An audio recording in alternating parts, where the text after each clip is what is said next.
de volta aqui. Vou ver se...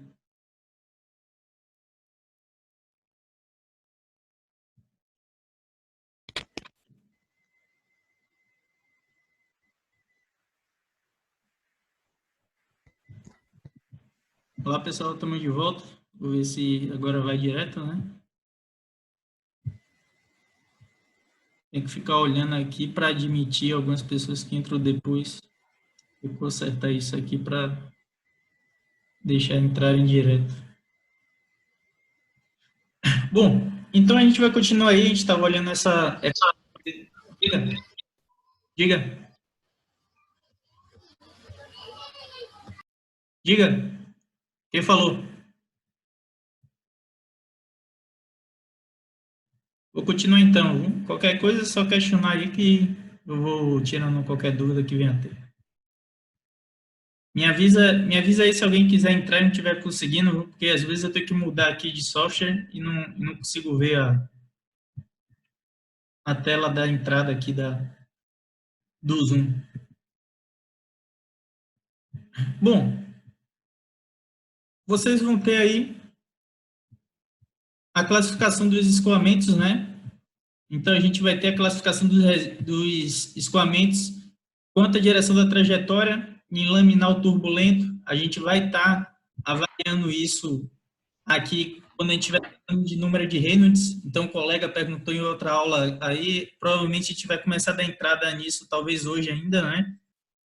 Esse número de Reynolds lá, ele vai levar em consideração a velocidade do escoamento, no caso de condutos forçados, né? Velocidade, o diâmetro da seção e a viscosidade cinemática. Então, vai V vezes D dividido por viscosidade cinemática, e ele tem uma determinada faixa de variação aí para classificar em laminar, transitório, turbulento, que a gente vai ver mais à frente. Bom, quanto à variação no tempo, é aquela questão de permanência ao longo do tempo. O nosso escoamento, ele se preserva ao longo do tempo, né? A gente mantém a mesma vazão, consequentemente, se a gente não altera as características dele, em um mesmo ponto, a gente não tem variação de velocidades, de pressão, entre outros diversos aspectos do escoamento. Tudo se permanece constante ao longo do tempo, né? A ideia de permanência é essa, eu acho que eu já falei um pouco sobre isso. Variação da trajetória no espaço. Então, sua partícula de água se deslocou desse ponto para esse, né? Nesse ponto aqui, ela tem determinadas características de velocidade, entre outras coisas. Ela vai para um ponto seguinte, a velocidade se mantém a mesma, vai para um ponto seguinte, se mantém a mesma. Então, à medida que se desloca no espaço, as características do escoamento, elas permanecem iguais, né? Então, a ideia de uniformidade é essa, que as características se preservem ao longo do espaço, né? Do seu escoamento. Bom, quanto à variação da trajetória, uniforme ou variado, a gente vai ver um pouco isso quando estiver tratando de canais, e o movimento da partícula rotacional e rotacional ao longo do escoamento. A gente não trata muito disso aqui nessa parte da disciplina. Bom, eu já falei um pouco sobre isso, escoamento laminar. Então, o Reynolds fez lá um determinado tipo de experimento, e ele identificou algumas características dele, né? E no laminar, vocês vão ter que as partículas do fluido eles percorrem trajetórias paralelas. O escoamento é também conhecido como esse laminar, e a trajetória das partículas assume essa função, né? Por que isso vai ser interessante aí? Porque quando vocês estiverem calculando lá o fator de rugosidade da equação universal, a gente vai estar trabalhando com diferentes equacionamentos para propor a perda de carga do sistema. Então, tem a equação universal, vai ter Rason-Williams, vai ser Darcy-Weisbach, Fau-Whipple-Rizal, entre diversos outros equacionamentos. A gente vai ter isso ao longo do tempo. Beleza. A equação universal, que ela, como o próprio nome diz, né, a gente consegue aplicar ela para todos os tipos de situações. Quando a gente estiver tratando dela, tem o que a gente chama de fator de rugosidade. Então, o fator de rugosidade, ele depende lá do número de Reynolds, entre outras características, né? Rugosidade relativa, você vai ter lá um E sobre o D, entre outras coisas. Quando a gente estiver calculando lá o número de Reynolds, para o escoamento laminar, a gente tem uma simplificação na obtenção desse F. Então, quando a gente estiver tratando de escoamento laminar, o F lá, o fator de rugosidade do nosso escoamento, ele vai ser 64 dividido pelo número de Reynolds, né? Direto. Então, ele acaba simplificando.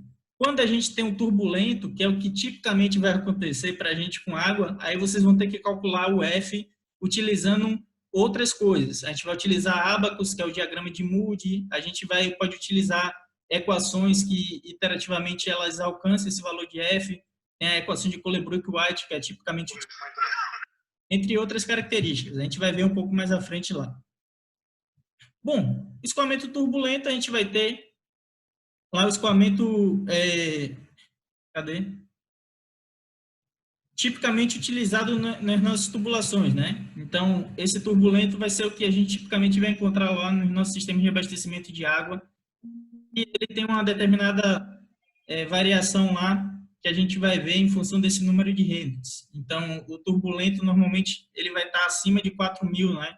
Do número de Reynolds, você vai ter esse escoamento turbulento. A gente vai ver aqui o número de Reynolds, quando vocês calcularem, aqui, ó, essa primeira que tem condutos livres, isso é para canais. Então, canais, ele usa ali velocidade vezes raio hidráulico dividido por viscosidade cinemática. Então, velocidade, vocês vão ter o escoamento pela equação de Manning ou algo nesse sentido. O raio hidráulico é uma relação entre área molhada e perímetro molhado. E a viscosidade cinemática vai depender do fluido, temperatura, entre outras coisas, né, desse fluido que está sendo escoado. Para o nosso caso, que vai ser conduto forçado, vai ser aquela tabela da direita lá, ó. Então, velocidade, U é uma velocidade, né, vezes o diâmetro dividido por viscosidade cinemática. E como eu tinha dito aí, para essa nossa situação de condutos forçados, o número de Reynolds ele é classificado em laminar, transitório ou turbulento. O laminar, quando vocês encontrarem esse número lá de Reynolds de 0 até 2.000, 2.300, alguns autores colocam 2.300, a gente vai ter como escoamento laminar. Entre 2.300 e 4.000, ele vai ser transitório. E de 4.000 em diante, a gente vai ter o escoamento turbulento, né? Bom, permanência, eu já falei um pouco sobre a continuidade aí, entre outras características. Não vou ficar muito nisso aqui, não. Eu já falei um pouco sobre essa questão de permanência para vocês, né? Mas esse reservatório da esquerda aí. Então, o que eu queria relembrar, né? É essa questão, como ele está esvaziando ao longo do tempo, não tem nenhuma reposição, lá no ponto de saída, já que você tem aqui o nível d'água diminuindo ao longo do tempo, a pressão nesse ponto de saída ela vai variar ao longo do tempo, já que a carga hidráulica que dá pressão no sistema ela está diminuindo, né? Está diminuindo, consequentemente a pressão nesse ponto de saída está diminuindo. Então isso caracteriza o escoamento não permanente. Eu estou variando as características em um único ponto do meu sistema. Nesse ponto aqui, ó, a velocidade começa a ficar diferente, a pressão fica diferente, a vazão fica diferente. Por quê? Porque o que está submetendo pressão para ele está diminuindo ao longo do tempo e está alterando as características desse ponto. A gente tem mais à direita, você tem lá o que repõe mais água do que sai e o nível do reservatório fica constante. Se o nível do reservatório está constante, ele está garantindo que a pressão nesse ponto de saída aqui, ó, se o nível é sempre o mesmo, a pressão nesse ponto de saída é sempre a mesma, a velocidade é sempre a mesma, entre outras características, sempre a mesma. Então, isso é o escoamento permanente. As características do seu escoamento não se alteram ao longo do tempo. E isso é importante vocês saberem, né? Porque o sistema de vocês vai ser dimensionado para estar operando com essa característica. Nisso, o que é um sistema de abastecimento de água, por exemplo? Você tem um reservatório da casa de vocês abastecendo com água, então você vai ter um nível estático aqui, né? Então vamos supor lá o nível, a carga máxima do reservatório de vocês. Se assim fosse, seu sistema ia ficar com a mesma pressão aqui ao longo do tempo sempre. Só que a gente vai ver que esse reservatório ele vai ter uma variação, né? Ele tem uma dinâmica ao longo do tempo à medida que as pessoas estão consumindo água. Quando a gente tem essa variação, quer dizer que as pressões no sistema mudam. Então, vamos dizer que a pressão nesse ponto, e esse ponto é a casa de vocês, quando você tem o reservatório abaixando, ele vai ter pressão diferente na entrada. E você, como projetista, tem que garantir que quando esse reservatório chegue no mínimo, ainda tenha pressão suficiente aqui na entrada de sua casa para mandar água para o seu reservatório, entende? Então, por isso que é importante saber essas características aí. Bom, uniformidade, eu já falei, variação no espaço, vai se preservar ao longo do espaço as características. Não vou tentar adiantar aqui para a gente ir para o exercício logo, não. Bom, aqui mais uma vez ressalta essa questão aqui de condutos livres. Então, se vocês perceberem na esquerda lá, o conduto livre, o do meio, o conduto forçado, tudo está preenchido, e o da direita mais está exercendo maior pressão ainda, e você tem uma elevação do nível. Então, se você instalasse um piezômetro na sua rede, você iria perceber aquela elevação ali do nível do seu sistema, né? Vocês têm outra equação, né, da quantidade de movimento, baseada lá naquela segunda lei de Newton, força igual a massa vezes aceleração. Então, isso aí também vai estar envolvida lá no nosso escoamento. Quando vocês estiverem tratando de, por exemplo, turbinas, né? Quando estiverem tratando de turbinas, normalmente você analisa como se fosse algo em termos de massa. E você utiliza essa fórmula aí para obter algumas características lá do sistema de turbinas de vocês. Mas depois a gente trata isso de forma mais aprofundada. Ele segue mais ou menos essa característica. Eu vou passar rápido porque adiantar aqui e a gente ir para a parte que interessa, né?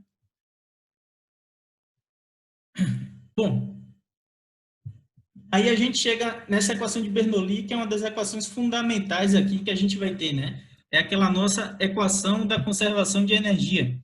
Então, essa equação vai ser fundamental para o nosso sistema de abastecimento de água e qualquer outro sistema que vocês venham avaliar, né? Ela vai estar interrelacionada lá e, através dela, a gente consegue resolver boa parte de hidráulica.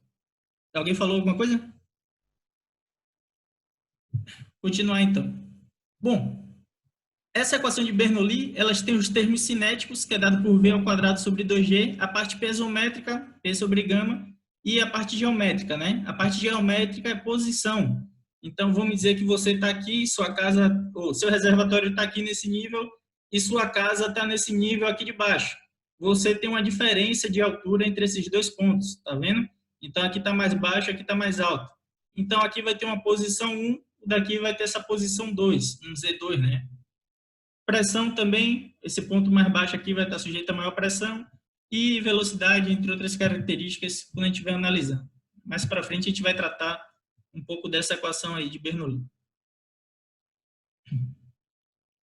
Bom, com ela a gente vai tentar traduzir escoamento como se fosse permanente, né? O líquido a gente vai estar tratando a água e ele incompressível, então não varia ao longo do tempo essas características dele, de massa específica, entre outras coisas, não varia com a pressão, as propriedades dele.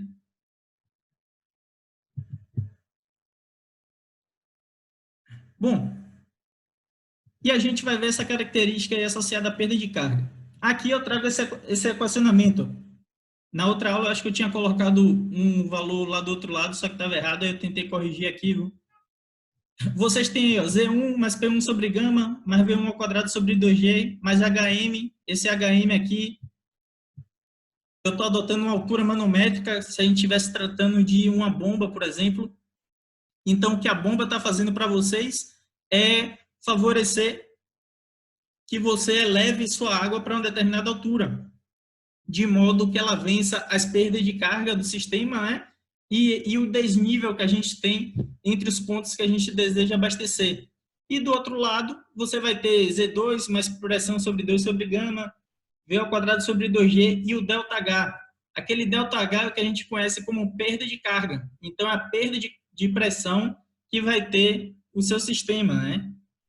Que a gente tem que considerar. Então, a gente vai ver como lidar aí com essas características. Bom, os termos iniciais Z mais P sobre gama, então vocês vão ter como a carga ou energia piezométrica.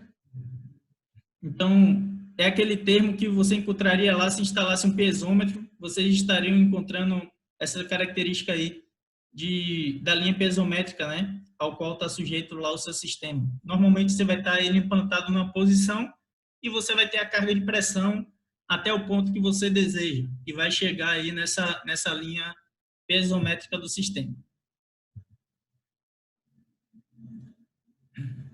Aqui tem algumas características, né? De plano de carga efetivo, linha de carga efetiva, entre outras características aí. Então, se vocês perceberem lá, tem aquele plano de carga efetiva, aquela linha superior lá. Então, ela é basicamente um lugar geométrico, né, que vai representar a altura dessa coluna de água de piezômetros instalados ao longo da seção. Então, esse plano de carga efetivo, né? E um sistema estático. Então, imagine que seu reservatório está parado, então aquilo ali é o plano de carga efetivo de seu sistema, né? É através da linha d'água, um horizontal com a linha d'água lá do seu reservatório. Bom, vocês têm aí a linha de carga efetiva, então você tem ela pela soma, né? Então essa linha de carga efetiva de vocês, basicamente lá vai ser aquela nossa linha piezométrica, mais aqueles termos de velocidade, só que como a velocidade é desprezível, você vai ter ela basicamente em função dessa linha piezométrica aí, ó. Vocês veem que vocês têm esse termo de V ao quadrado sobre 2G, né?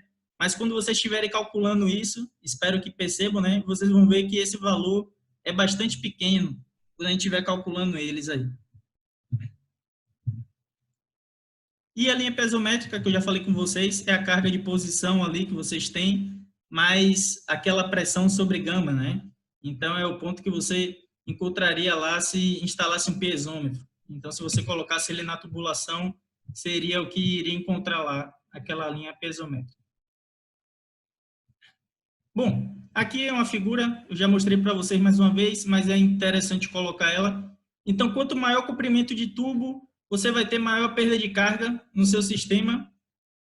Então, se meu comprimento é maior, quer dizer que sua água está escoando por um trecho maior.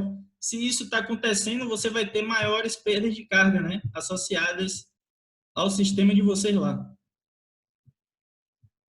Vou adicionar aqui o colega, porque eu não vi que ele estava querendo entrar.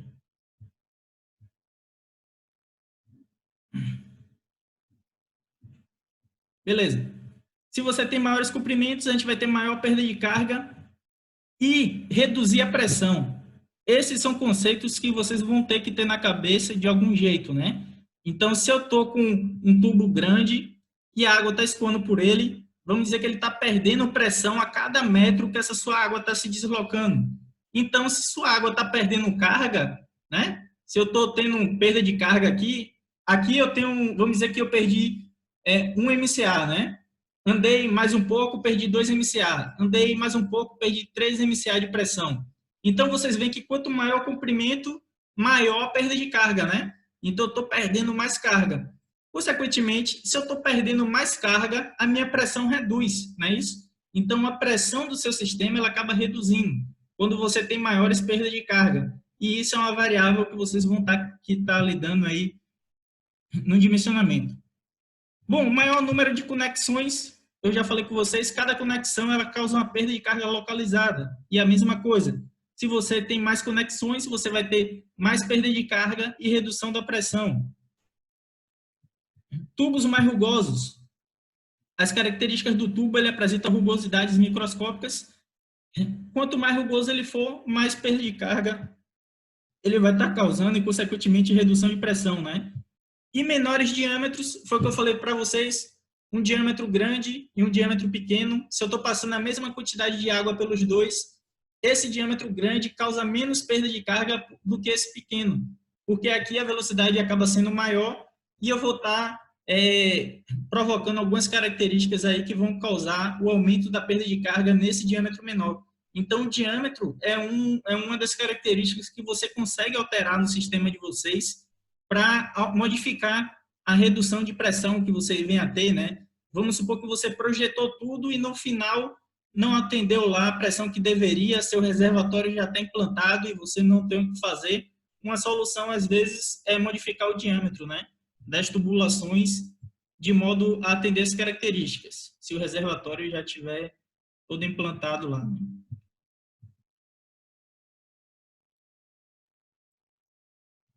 Bom, Então, o que a gente vai compreender nessa parte inicial agora é como obter essas perdas de carga, né? Como calcular essa perda de pressão à medida que sua água está se deslocando ao longo de um determinado tubo ou tubulação, né?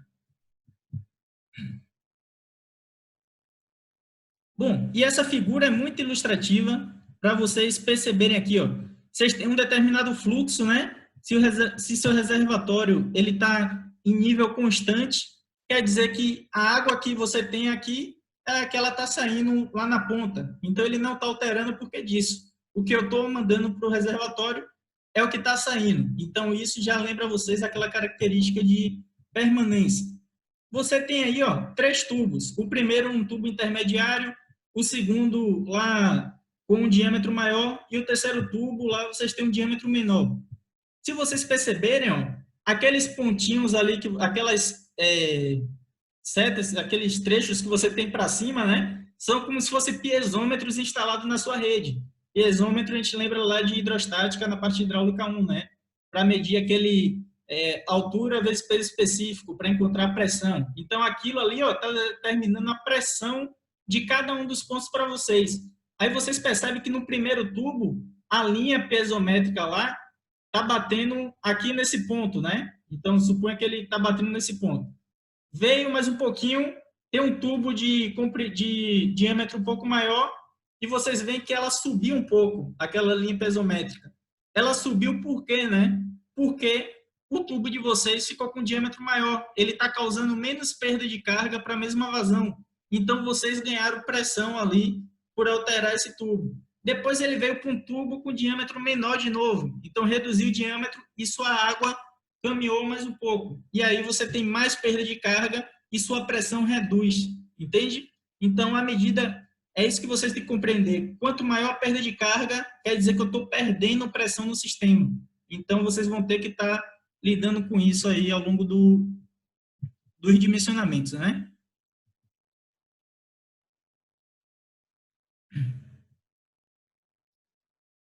Bom, para demonstrar o experimento de Bernoulli, eu recomendo que vocês dêem uma olhada, se acharem no YouTube lá, né, sobre esses vasos de Froude, para entender lá o fenômeno de colocar esses 2 vasos próximos e eles continuarem mantendo lá o fluxo do sistema, né? E aqui eu trago o exercício. Eu trouxe esse exercício aí e eu pensei em resolver em Excel, né? Eu testei já outras formas, umas deram certo, outras não deram. Então, aceito as sugestões aí. Hoje eu estava tentando fazer no Paint, né, para ficar mais próximo de aula, mas estava ficando bem ruim a utilizar o Paint. Então, pensei em fazer os exercícios em Excel e daqui a pouco ajuda vocês também quando estiverem fazendo de vocês, né, a replicar para quem tiver interesse em fazer pelo Excel. Então, se vocês quiserem testar aí, tem essa situação. Então, vocês têm aí a velocidade, verificou-se que a velocidade econômica para onde tem essa linha é de 1,05 metros por segundo. A vazão a ser fornecida pela bomba é 450 metros cúbicos por hora. E ele pede que você determine o diâmetro da linha. Então, a gente quer o diâmetro da linha e a velocidade com esse diâmetro selecionado. Eu vou tentar passar aqui para o compartilhar a tela, né? Compartilhar o Excel para a gente tentar fazer aqui. Vocês estão vendo o Excel aí na tela de vocês ou não? Estão vendo aí? Sim. Beleza.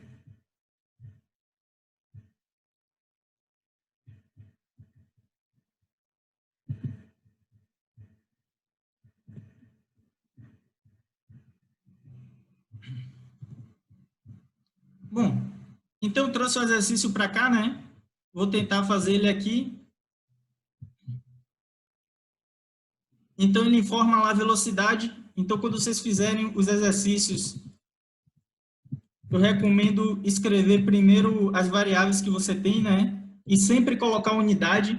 Qualquer dimensionamento que vocês fizerem, coloque a unidade das variáveis que vocês vão estar tratando, porque isso é bastante importante, né? Ele diz ali a vazão, então a vazão eu vou adotar aqui como se fosse um Q, né? Metro cúbico por segundo. E ele pede para determinar o diâmetro da linha.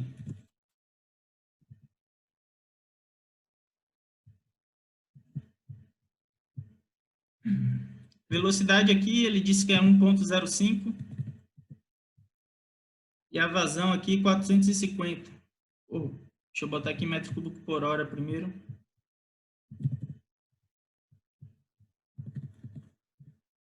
Bom, vocês têm a velocidade, vocês têm a vazão e ele quer saber o diâmetro. Muito simples, né? O que vocês precisam fazer é basicamente aplicar aquela nossa equação da continuidade. Que é a nossa equação da continuidade, aquele Q é igual a A vezes V, né?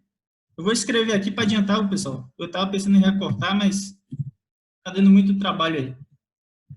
Bom, vocês têm que Q é igual a A vezes V e a área vai ser igual ao quê? A π vezes d ao quadrado dividido por 4, né? Cadê?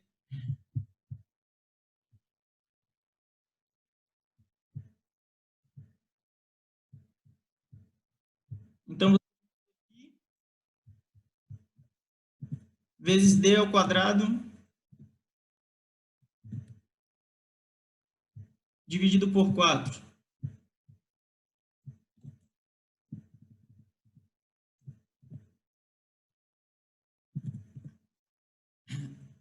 A área é dada por esses equacionamentos aí, né? A vazão por esse e a área por esse. Bom, se ele quer o diâmetro aqui, se ele quer o diâmetro, vai ser bem fácil e você só tem que fazer as devidas conversões, né?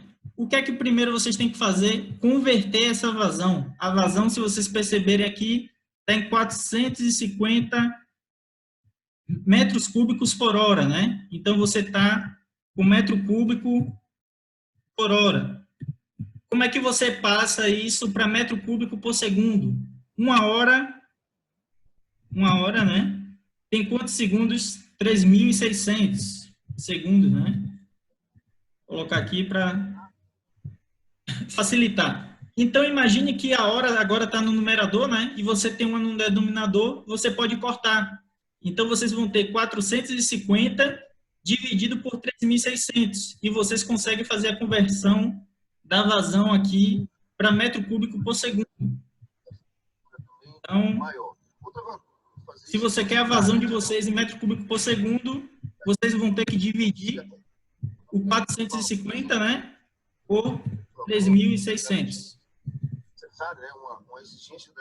E vocês acham isso aqui, ó, 0,125. O que é que isso está dizendo para vocês? Que a cada segundo você está colocando 0,125 metros cúbicos no sistema de vocês, não é isso? É isso que ele está querendo informar. Bom, e agora vocês vão ter que calcular o diâmetro. Eu tá meio bagunçado aqui, pessoal, mas é mais para o que está tendo que fazer agora e está tendo que ser um pouco rápido.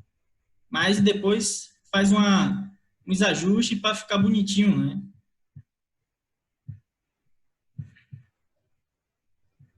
Depois faz os ajustes aí para ficar bonitinho as coisas de vocês. Coloca tudo, pinta aí, faz o que for, né? Então vai deixando, vai arrumando aí as características do sistema de vocês. Bom, eu tenho a vazão, eu tenho velocidade, o que eu quero agora é o meu diâmetro. Bom, como é que vocês vão achar o diâmetro disso aí? Se eu sei que Q é igual a A vezes V, então vocês vão ter que Q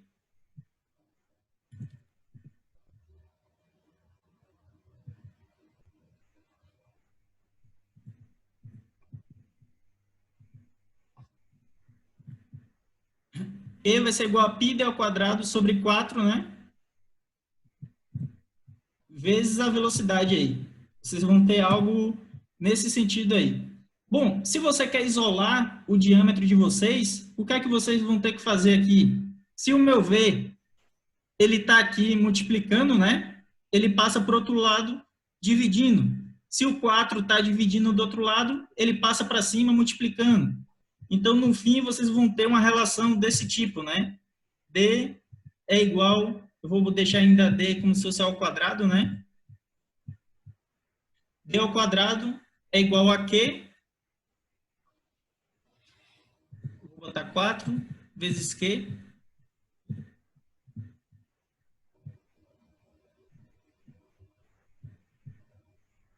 Por que 4, né? Porque o 4 estava no denominador, ele passa para cima multiplicando. Então, vai ficar 4Q dividido por π, né?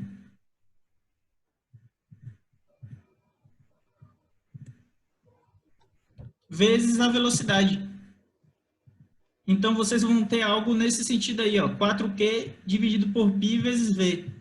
Bom, o que fica, às vezes, é como é que eu isolo o diâmetro se ele está ao quadrado, né? Como ele está ao quadrado, vocês lembram lá de matemática do ensino médio, sei lá, ensino básico, e vocês simplesmente colocavam, se eu tirar a raiz, né? Eu tiro a raiz do outro termo. Eu prefiro fazer de uma forma diferente. Se está d ao quadrado e eu tenho que isolar essa variável, o que vocês têm que fazer é basicamente assumir que todo termo que está do lado da igualdade seguinte, ele é o inverso do expoente, né? Então, tudo isso aqui é elevado a 1 dividido por 2. Não sei se ficou claro aí para a maioria de vocês, né? Mas muitos colegas de vocês têm dúvidas de como isolar essas variáveis. Então, o que foi que eu fiz aqui? Eu quero isolar o D, eu quero obter ele sozinho, né? Então, ficou 4Q dividido por π vezes V. Todo esse termo aqui é elevado a 1 dividido por 2. 1 dividido por 2 é o inverso daquele quadrado, né? Imagine aí, se aquilo fosse ao cubo, seria 1 dividido por 3. Se fosse a quarta, seria 1 dividido por 4, entende? Então, se fosse D elevado a 2 terços, por exemplo, o termo de K ficaria 3 meios, ficaria o inverso. Consegue visualizar? Então, essa é a forma mais simples que eu consigo verificar de como vocês colocarem de forma explícita esse termo, né? Como isolar ele aqui. Bom, então, esse D aqui que a gente quer calcular, ele basicamente vai ter que seguir aquela fórmula ali, ó. 4 vezes a vazão que a gente achou aqui. Então, 4 vezes Q dividido por π. Então, no Excel, você vai botar π e fechar o parênteses 2 vezes, né?